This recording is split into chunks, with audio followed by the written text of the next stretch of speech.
done, Thank you very Well much. done.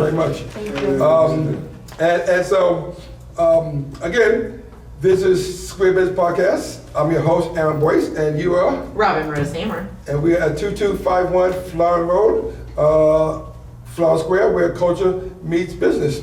We already found out that Mr. Green here is one of our tenants, one of our most valuable tenants. He's been there for 3 years, and I like the fact that he makes people look good. There are people who care about making people look good. There are people who care about their nails, and there are people who care about so many things, and we forget that there are people who also care about rights, civil rights, the rights of others, the judicial system. We care about that, and we can do both, of course, we can do both. But we have our next guest here, and I want to share with you my thoughts about what we're going to talk about, and it's this, right? We know that every time we have some sort of a vote on something that is judicial, even if it sounds good, you know it's not going to work because the judicial system itself isn't fair. It's not fair. So even thing that sounds good, it's not going to be fair. And so when you have in this United States, and I remember Mr. Farrakhan, he was talking to Mike Wallace, and Mike Wallace was asking him what was the most, what did he say, corrupt country that he's ever been to. Mm-hmm. Yeah, he said right here. I'm living right it. I'm living in it right here. I'm living it. Exactly. You know. And so when you think about it, when you think about a system where you get two people, one of color and one not of color, and they do the same crime, and one gets this, and the other person gets 10 to 20. Or life. When you think about folk who, about this lady, the African woman, who had the temerity to try to get her child in a better school, so they arrested her for fraud and put her in jail for 5 years. And then you have these other folk who got 2 months in jail, even though they purposely defrauded with money and power and anything like that. You're thinking something's not right with this system. Something's not right with the system where you put people in jail for offenses that you don't put other people in jail for. Or when you think about it, and you have folks who either get the proper representation. So let's say they, person of color, a person not of color, they're both on trial, but one gets the proper representation and the other one gets a public servant who's way too busy to do anything. And so again, it's just unfair. And this unfairness, what people don't understand, travels far beyond the incarceration. And so you think to yourself, what's the best way to disenfranchise a community than to incarcerate that community? And so I'm so proud to have Mr. Darris. Can't pronounce your last name, but it starts with an S, right? C. It starts with a C. Mr. Darris C. Yeah. And I'm being facetious. If you want me to learn how to pronounce your last name, I most certainly will. All right then. All right. But I'm proud to have you, sir, because we want to talk about Proposition 17. And a lot of people, they don't know what these propositions are. Okay. They don't know. But Proposition 17 is, and I would say it, but you're here. I'm going to let you talk about what Proposition 17 is and why that's so important that we have this in our mindset. Sir. Okay. First of all, I love the place, and first of all, thank you for having me here. Thank you for inviting me. My name is Darris Cyprian. I am a member of All of Us and None. I used to work at All of Us and None, actually, as a former policy manager. I was a policy manager there for a while until I moved out here to Sacramento. All of Us and None is actually in Oakland. But we starting a Sacramento chapter here. And So we that's have what one we're doing. in this building. Right, and so Yeah. that's what we're doing. Yeah. We're bringing out all of us none here because we really feel like Sacramento with the capital here. We have to make our voices more present. And so for those who don't know what All of Us None is, All of Us None is, it's a grassroots campaign, actually. It's a grassroots movement formed by formerly incarcerated people. It actually came about 17 years ago, and it came about because of voting. It came about because of the Bush and Gore race. When you look at the Bush and Gore race, you realize Bush won that race by 537 people. There were 750,000 people in Florida at that time disenfranchised. 750,000. You know what I mean? So at that point, that's, people start thinking, what can we do here? And All of Us None was formed. And also, All of Us None is a project of legal services for prisoners with children. And they've been around about 40 years. And what they do, their job is their mission basically, is to fight the collateral consequences formerly incarcerated people face and to fight for the civil and human rights of currently and formerly incarcerated people. So just some of the things we've worked on that we've done, we've been part of AB 1008.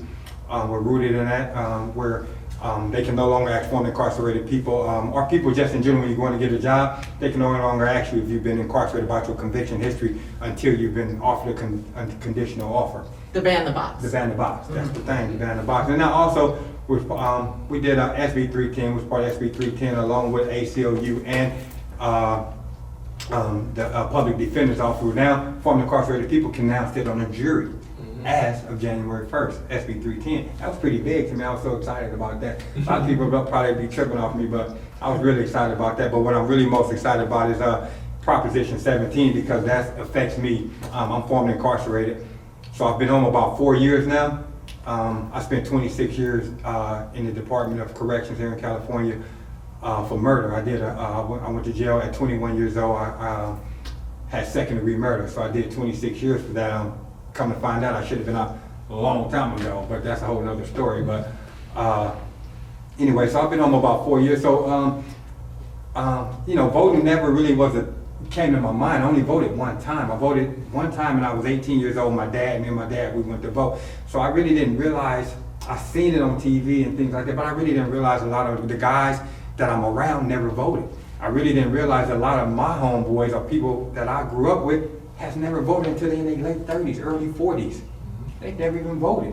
So all my friends, most of them have never voted. I just happened to vote at 18 before I was incarcerated and went with my dad. I think it was the Dumasian and the first Bush thing, because I'm 52 now. So I was like 1988, And so, when I came home, I took the job at All of Us None, started working at All of Us None, started seeing things, and I got into legislation and policy. I started learning how policy starts from its inception all the way to the governor's desk and got intrigued for it.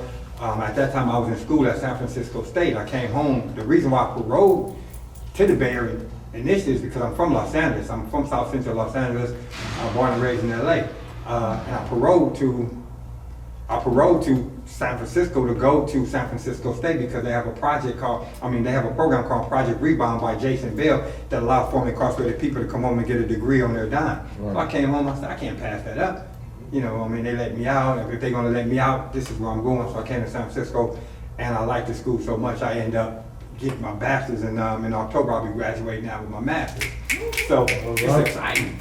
And now, I'm able to go back inside and talk to my people and talk to people. So, and about Proposition 17, it's like, by me coming home, I'm realizing that if gas go up, I have no say-so. I have no say-so, like you were saying, we need to get this guy out of office. Yeah. I have no say-so in that. You know what I mean? Because I'm on parole. So in California, if you're on parole, or if you're incarcerated, if you're currently on parole or in federal or state prison, you do not have a right to vote. However, the twist is this, you and I can go to jail. You can go to federal prison. I can go to state prison. You can go to federal prison for whatever. I can go to state prison for whatever. Same crime. You can get out tomorrow and vote. I get out tomorrow, I can't vote because you're on probation. I'm on parole. The statute says if you're on parole, the feds only do probation. So if you're on federal parole, on federal probation, you can vote, but on parole you can't. And so in this whole union, there's only there's 2 states where you can vote on parole. Currently, and that's when you're currently on parole, and that's Maine and Vermont. Bernie Sanders, Maine, Vermont. And you can also vote in prison in Vermont. The only states you can do that. And that's the ultimate goal, to get it so we can vote in prison. You know what I mean? And so right now I have no say over what elected official, governs my district or my county or my community. I have no say on anything. So Darius, Yeah. talk to the people who would say they're not sure if they want an ex-offender to have the vote. And you've heard this. So explain why that is not only a right, but also a good thing for the community. And you know what? And that was the hardest part, to getting it over the hump when we were going through legislation. We had to try to make it a bipartisan effort. And and this is the cool part about politics and about policy. When I was working as a policy manager, people, you have legislators that would actually come to you, or other lawyers who would come to you and say, look, we don't want you using words like Jim Crow, here on the floor. We want to get away from that. But this is what that is.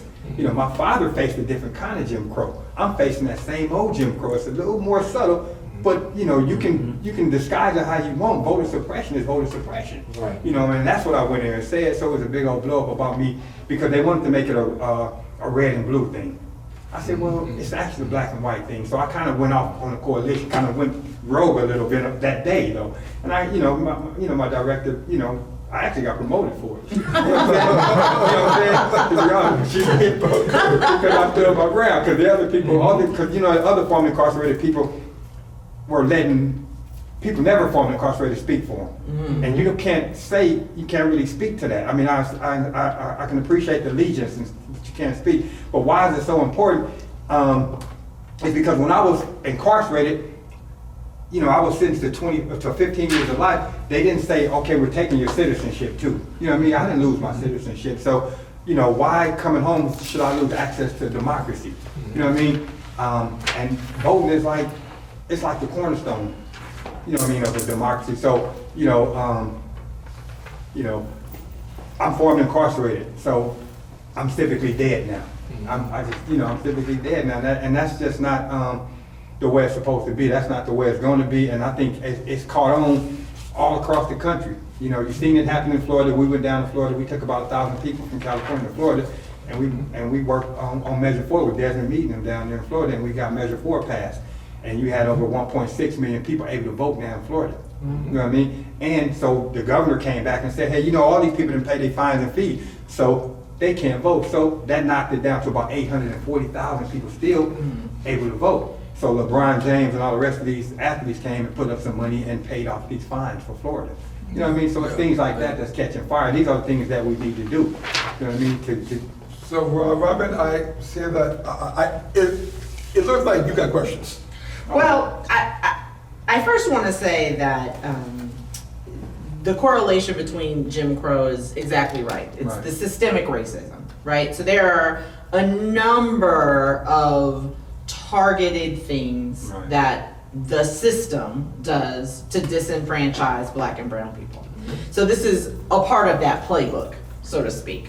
I think that one of the questions that I have is, talk to us more about Prop 17, because we started this with the conversation, you get this big long list of things that you're supposed to vote for, and they say all of these words, and then they say yes or no.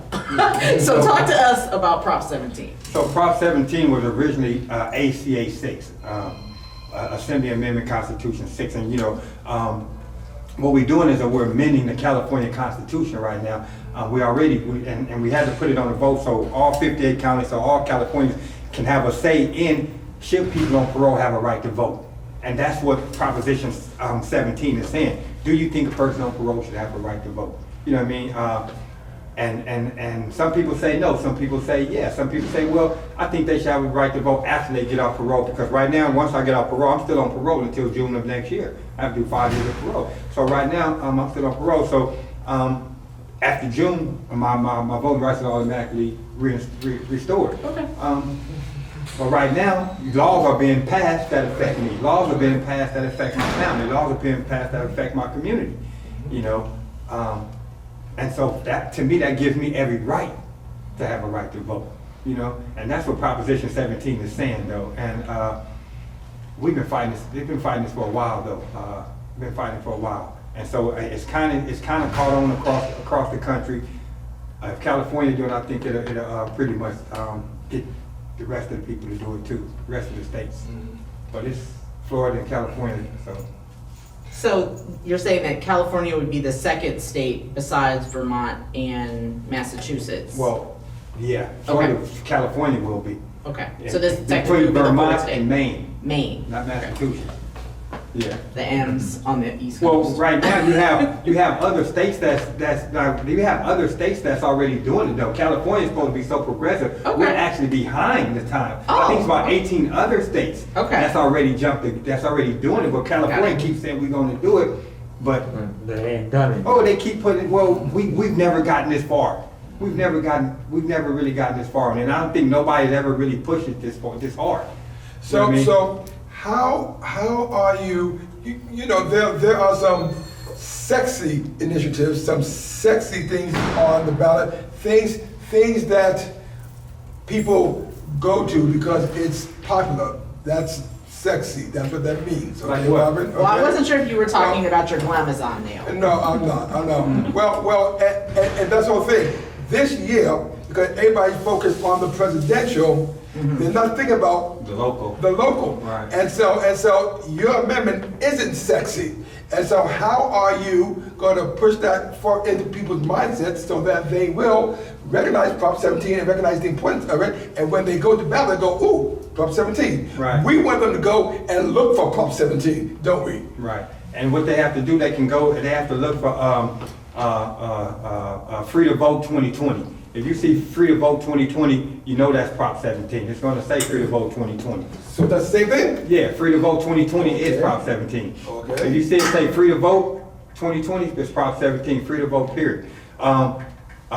And you can go to prisonswithchildren.org and find out any information you need from that. You can go to prisonswithchildren.org and you can get more information.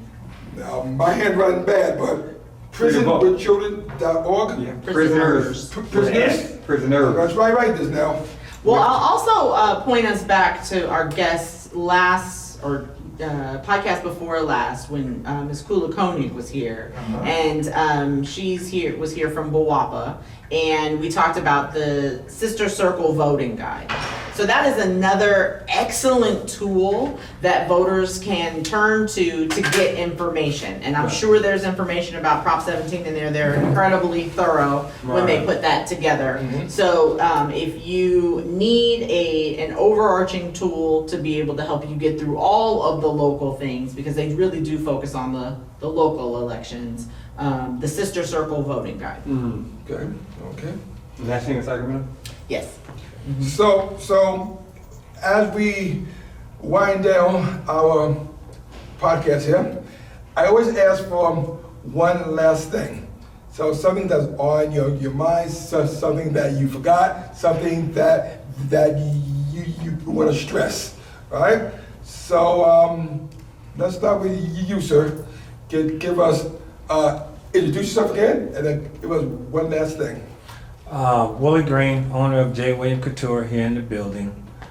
Like you mentioned, watching the news and seeing all of what's going on in the shootings of young black men and black men period, with the initiative Prop 17, those are things that should have been in place years ago. I remember coming back from Vietnam during the Vietnam War and how they treated us.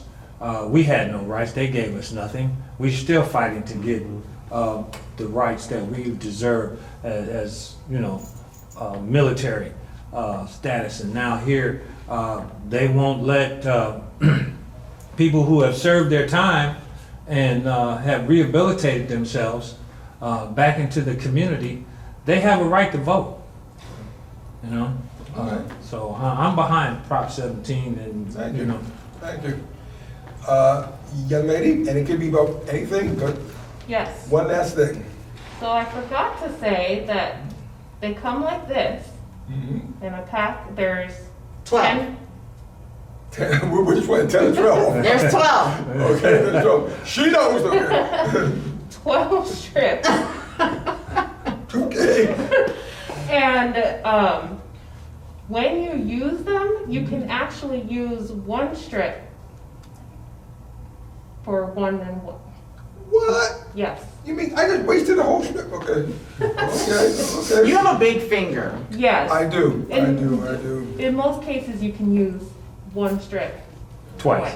I'm thinking on it, invite you back at every podcast to get every finger done eventually. How long do they last? One question. How long do they last? About 2 weeks. Oh, really? Okay. It's best, like anything, if you're gonna do dishes, put gloves on to help them last longer. Make sure you put lotion on when you're doing it, especially now with lots of hand sanitizer. That's what I gotta do then. One last thing. Me? Oh, okay, well, okay, I don't know, I'm just thinking about a buddy of mine, I got a letter from a friend of mine doing life without parole, man, he's been incarcerated since he was 19, he's 50 now, you know, and you know, we pushing law, we got a NLWAP piece of legislation we trying to do on that, you know, he was 19 at the time, you know, he was taking full accountability for his actions, but that's just another, that's just the other death penalty, and we working on that too. Because you got so many, got way more people serving life without parole than people even probably realize. So Yeah. that's been on my mind all day. And you're definitely not the same person at 50 that you were And they know that. at 19. Although we don't want Charles Manson before he died ever to get out, ever. But that's, you know what I mean? Huh? He didn't actually kill nobody. No, he didn't. And yet we never ever wanted him to get out. We're gonna leave that one. Oh,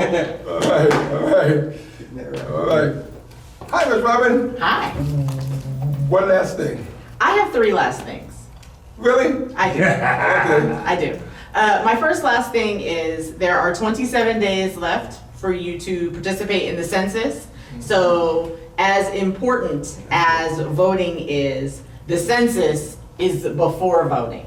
And a lot of people say, I don't want them in my business. The census is anonymous. It just enumerates the people in your household. And it is a 10-year deal. It is only done every 10 years. Once a decade, we count people in communities and get money for roads and schools and buses, and they calculate bus routes and all of the things, the civil amenities that we rely on, particularly in communities of color, are dependent on census tract data. So 27 days left.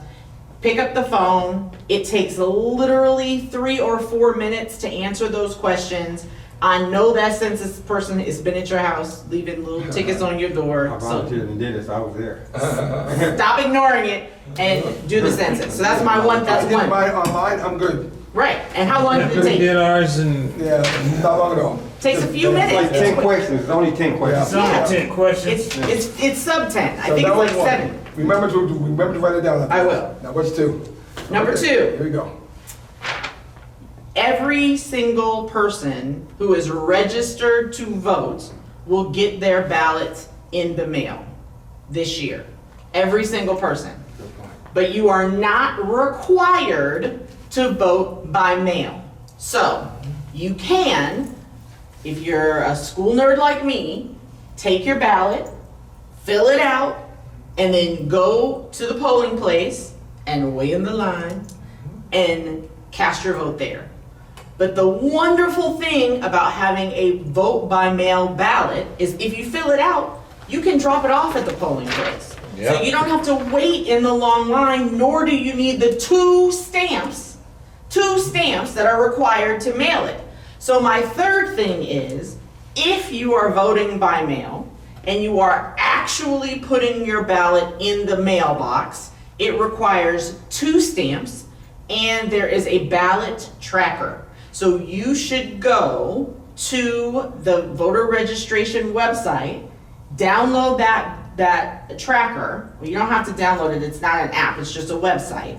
Get that website, put it in your browser, and track your ballot and make sure it gets to its destination. If you mail your ballot and the day before the election, your ballot has not yet gotten there, you can vote in person. So it is incredibly important that you take responsibility and accountability for a right that people are fighting for, and people have been fighting for since the end of slavery. So it is incredibly important that we are not capricious with our right. Every single registered voter is going to get a ballot. Use it. That was All right. That was 3. All That right. was 3. Still don't see the census then. I'm gonna write it. Okay, okay. Otherwise, like, well, you don't want. Oh my gosh, let me write Okay, it. okay. So, I will end as I began, and that is about, our black males being shut down in the street. And Trump, went to Kenosha to do a whole big law and order spiel that didn't feel good to anybody but him and his base. Joe Biden went there and I believe spoke with the family. Now, when you vote, it's not just important to get the man out of office, but also his ideology. Because the man is also going to put in the judges. The man is going to back things that we don't want to be backed. The man is going to continue to foster hate and pain and just not recognize anything intelligent. And we have to get the man out. Ladies and gentlemen, I'll tell you, I am over 60, and I've seen and been through a lot of Democrat, Republican, Democrat, Republican, Democrat, Republican. And I mean, we survive. We survive. I'm not as much upset with the fact that the Republicans are in office as I am upset with he is in office. And he has the power to destroy, and he uses that power every day with reckless abandon and without a care in the world, and he enjoys doing it. And so therefore, folks, we gotta use the power to vote to get him out. And I believe that is the first step towards healing. No, I don't. I know I do not say that everything is better once he's gone. It's not. No. But the first step towards healing is that we gotta have somebody intelligent in the White House. So that's my last word. And guests, I want to thank you for Thank you for coming inviting and us. making this special as usual. And if I forget, I don't want to forget, I want to thank Ms. Desiree Fox, Yes! our videographer, and her husband John, who also is a major help in all this. And you're listening to Square Biz Podcast here at 2251 Flower Road, where culture meets business, Flower Square. I am Aaron Boyce, and I'm proud to be with. Robin Rose Hamer. And with that, we look forward to our next one. Till that time, we bid you adieu. And yes, I can smell it. Adieu. You know something? Whatever. See you, folks. Thank you. All right. Thank you so much. Thank All you. right. And look, thank you very much. That was cool. That was cool. Florence Square, where culture meets business. All right. Florence Square, where culture meets business.